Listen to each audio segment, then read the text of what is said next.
அன்பும் பக்தியும் நிறைந்த இந்திய திருநாட்டின் மேற்கு பகுதியில் அமைந்திருந்த மராட்டிய மாநில பகுதி பல்வேறு மகான்கள் தோன்றிய யோக பூமி.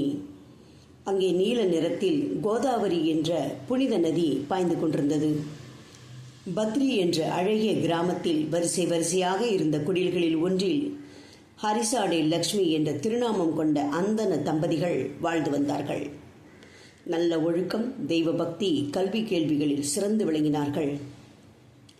உள்ளத்தில் அருட்செல்வம், உலக நிலையில் பொருட்செல்வம் நிறைந்திருந்தாலும் குழந்தை செல்வம் இல்லாத குறையே அவர்களுக்கு நிறைந்திருந்தது. குழலினிது யாழினிது என்பதம் மக்கள் மழலை சொல் கேளாதவர் என்பது திருக்குறளில் திருவள்ளுவர் பெருமான் கூறியது. தினமும் பூஜை பல செய்தும், தவம், தியானம், யோகம், ஆலய வழிபாடு பல செய்தும் வந்தார்கள்.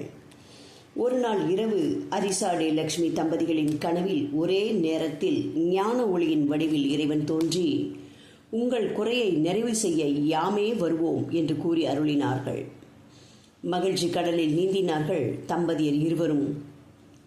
இறைவனின் கருணையும் பெரியோர்களின் ஆசியும் இணைந்ததால் லக்ஷ்மி அம்மை தாய்மை அடைந்தார்.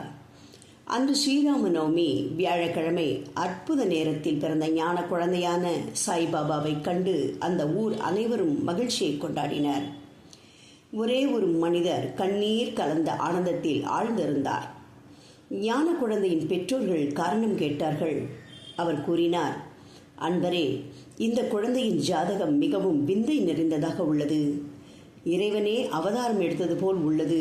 ஆனால் இவர் ஜாதகம் கூறுங்கள், என்ன ஆனால்? இந்த குழந்தை தாய் தந்தையை பிரிந்து வாழும். இவர் மற்ற மதத்தில் வளர்ந்து ஒரு ஞான குருவை பெற்று அழியா உலக புகழ் அடைந்து ஞான குருவாக மாறிவிடுவார் என்று கூறினார். அனைவரும் இறைவனை வணங்கினார்கள். ஞான குழந்தை சிரித்துக் கொண்டிருந்தது. ஓம் சாய்ராம்.